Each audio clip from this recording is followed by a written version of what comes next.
En nuestro primer episodio vimos los beneficios de la comunicación familiar eficaz. Dijimos que la comunicación sirve para conocernos y conocernos bien. La comunicación es un vehículo para solucionar cualquier conflicto. La comunicación fortalece la relación familiar, genera confianza, nos damos cuenta si algo no está bien y también mejora las habilidades de comunicación con el entorno. Son muchos los beneficios de la comunicación. En el segundo episodio conocimos las 6 claves de una comunicación que deja huella en nuestros hijos. Es una comunicación en su modo del diálogo, no del monólogo, y es un diálogo de atención plena, empático, sincero, de respeto, cordial y sin tanto rollo. Estas son las claves de la comunicación familiar eficaz. Y en este tercer video vamos a ver 7 estrategias para lograr una comunicación eficaz con un adolescente. Sí, con un adolescente. Porque en esta etapa los hijos se resisten a comunicarse con sus padres. ¿Recuerdas cuando tu hijo adolescente era un niño? Estaba en preescolar, en primaria. ¿Cómo era la comunicación con él? ¿Recuerdas?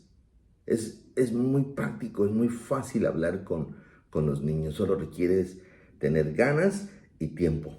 Porque los niños hablan y hablan y hablan y les encanta hablar. Pero como adolescente, híjole, las cosas cambiaron. Ya no es lo mismo, ya no es tan fácil la comunicación con ellos. El adolescente por naturaleza se resiste a comunicarse con sus padres. Yo he detectado algunas razones de esta resistencia. La primera es que cuando platican el tema que sea, salen advertidos, regañados, castigados. Y eso, ¿a quién le gusta?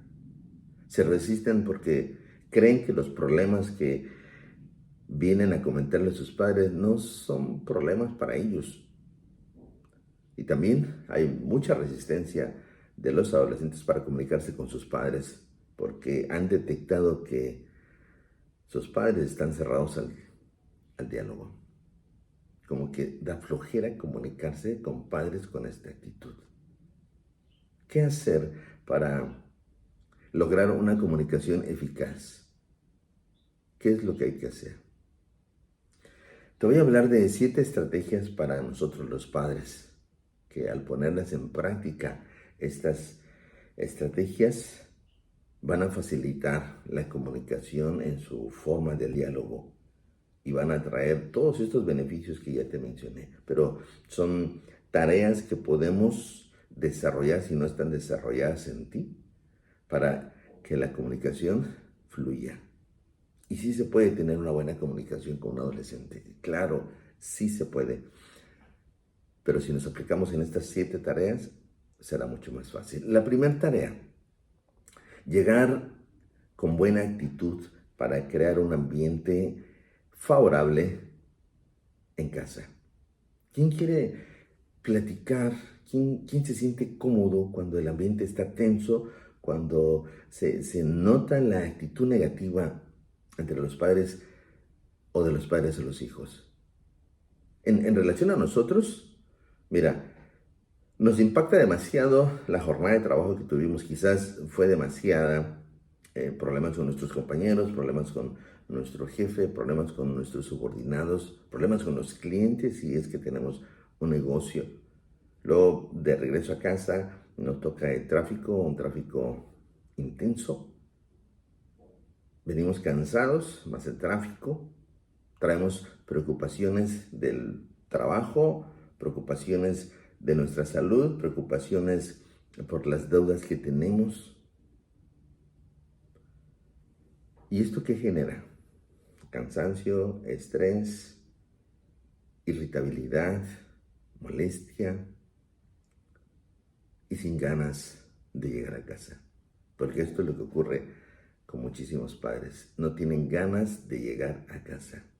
Me decía uno de ellos en consulta, yo me quedo un rato en el carro, y no porque me estoy relajando, simplemente porque no me dan ganas de llegar. Hay chamacos en casa que no atendieron sus obligaciones. Mi esposa molesta, llega esperando que yo me moleste también y los empiece a regañar. Eso da flojera. Y si llegas en estas condiciones, ¿quién quiere hablar contigo? Por eso, cuando llegas a casa, todos se van a sus cuartos. Hasta el perro se esconde. Porque ¿quién quiere hablar con una persona que llega cansada, enfadada, de malas, con una actitud negativa? Nadie. Entonces, no te extrañe del por qué nadie te recibe. Primer tarea, crea un clima favorable para el diálogo cuando llegues a casa. La segunda tarea, lee su lenguaje no verbal.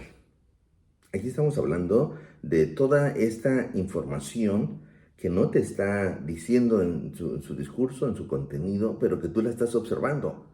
Información a través del nerviosismo que está presentando, de la actitud que tiene, su postura corporal, las emociones que está, con las que está hablando. Este lenguaje no verbal es importantísimo, pero para lograr observarlo, necesitamos tener atención plena. O sea, dejar de hacer lo que estás haciendo y ponerle atención a tu hijo. Lee su lenguaje no verbal. Tercera estrategia, cero indiscreciones. ¿Cómo? ¿A poco somos indiscretos los padres? Híjole, si te contara. Como que nos encanta divulgar lo que nos comenta nuestro adolescente en lo privado. No lo hagas, no divulgues lo que te dijo en confianza. ¿Sabes qué es lo que sucede cuando eres indiscreto, eres indiscreta? Pierdes la confianza de tu hijo y disminuyes tu nivel de autoridad. Son dos factores importantísimos, factores necesarios en la crianza de los adolescentes, la confianza y la autoridad, pues esta la pierdes cuando divulgas. Recuerdo el caso de una de mis pacientes. Tuvo su primera menstruación, una experiencia nueva y demasiado extraña para ella. Habló con su mamá y ella, hablándole de su propia experiencia, llenándola de consejos. Parece que todo estaba perfecto. Y al finalizar le dijo a su mamá, no le digas a nadie. Claro que lo comentó con su esposo, porque no hay y ni debe haber secretos entre las parejas. Pero le advirtió, no vayas a regarla. Pero lo que hizo esta mamá sí se lo comentó a su mamá, o sea, a la abuela, a las tías y hasta a la vecina. Y a todas les dijo, no lo vayas a decir a nadie. Mira, el fin de semana cuando fueron a visitar a la abuela, solo faltaba un pastel. Todo el mundo contento por la primera menstruación de la niña. ¿Cómo crees que se sintió esta niña? No divulgues, cero indiscreciones. La cuarta tarea. Si te das cuenta que el diálogo que estás teniendo con tu adolescente se está saliendo de control, detente. Y máxime, si ya conoces a tu hijo que es terco, que tiene actitud negativa, que tiene una personalidad dominante, no lo lleves a que se tropiece, no lo lleves a que siga cometiendo errores porque lo vas a castigar y lo vas a castigar bastante. Si ya lo conoces, detente. Si el diálogo se está saliendo de control, detente. ¿Cuándo puede suceder esto? Mira, cuando le haces observaciones a su comportamiento, a su actuación en algún momento, se enoja. Cuando le restringes el celular, los videojuegos, la visita de sus amigos. Cuando le prohíbes ir a alguna fiesta, ir a algún evento, el diálogo se va a poner tenso. Pero también sucede cuando tu hijo adolescente quiere negociar y tú te cierras a eso. Detente si comienzas a percatarte de que el diálogo se está saliendo fuera de control. La quinta tarea. La quinta tarea es algo que ocurre con muchos padres sin que nos demos cuenta. Es un error. La tarea es ni protagonista ni dueño de la conversación. ¿Cómo? Sí. ¿No te ha pasado a ti que platicas con tu mejor amiga, con alguien, y te das cuenta que no te dejó terminar la historia. ¿Te das cuenta que dijiste solamente una parte? ¿Qué mal cae una persona que no te permitió hablar? No te adueñes de la conversación. Y aquí mismo entra otro error. ¿Cuál? Ser protagonista de una mejor versión de la historia que te está contando tu adolescente. ¿Sí? Me decía uno de mis pacientes, le platiqué a mi papá cómo entre dos o tres estaban haciéndome bromas, escondiéndome la mochila, metiéndome el pie, esto a la salida de la escuela. Y entonces, literal, tuve que forcejear con ellos. Y me liberé y agarré mi mochila. Y antes de terminar mi historia, mi papá me interrumpió y me dijo, ¿con tres? No, mijo. Yo enfrenté a 5 y estaba más chico que tú. Y verás cómo les fue. Me desanimó contarle mi historia a mi papá. No lo hagas. Aunque tu historia sea una mejor versión, no lo hagas. No es el momento. Deja que él platique su historia, que viva sus emociones, que se sienta orgulloso de lo que sucedió. No lo anules con tu historia, aunque esta sea en una mejor versión. Ni dueño ni protagonista de la conversación. La sexta tarea. Los temas difíciles debes tocarlos hasta que estés listo. Sí, emocionalmente estable. ¿Cuáles son los temas difíciles que pudiesen sacarte de control, que te pueden poner tenso? Mira, hablar de las calificaciones, sí, claro, las bajas calificaciones o las calificaciones aprobatorias, hablar del comportamiento que tiene en casa o de los reportes que ya están recibiendo de la escuela, hablar del noviazgo, de la manera en la que lo está llevando, de cómo lo está distrayendo, de lo intenso de la relación, hablar de los horarios y de los quehaceres en casa que no está cumpliendo, hablar de el cigarro electrónico que encontraste ahí en su mochila o en su cajón, hablar de la sospecha que tienes de que está consumiendo marihuana. Estos son temas que tensan a cualquier padre. Necesitas reflexionar en ellos, tranquilizarte. Sí debes tocar los temas, no los dejes para después. Necesitas confrontarlo en estos temas, pero necesitas hacerlo cuando te sientas estable emocionalmente.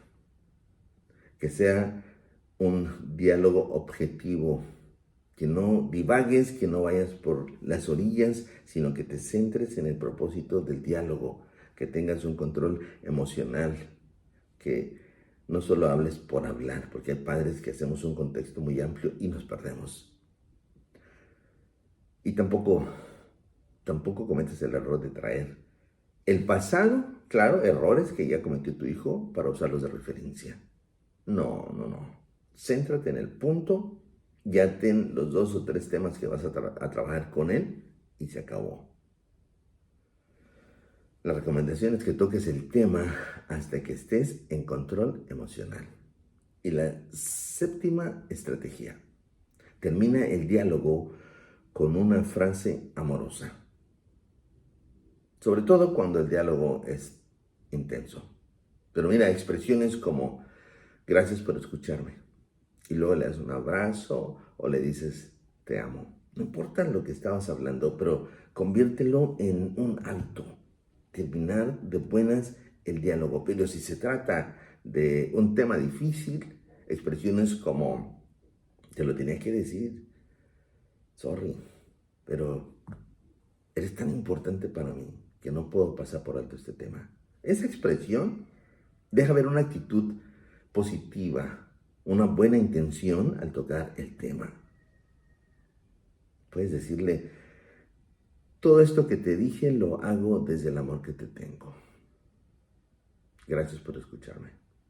Intenta terminar el diálogo con tu adolescente con una frase amorosa y te vas a dar cuenta que el cierre de la conversación es totalmente diferente. Recuerda, familias que se comunican son familias fuertes, son familias conectadas entre sí.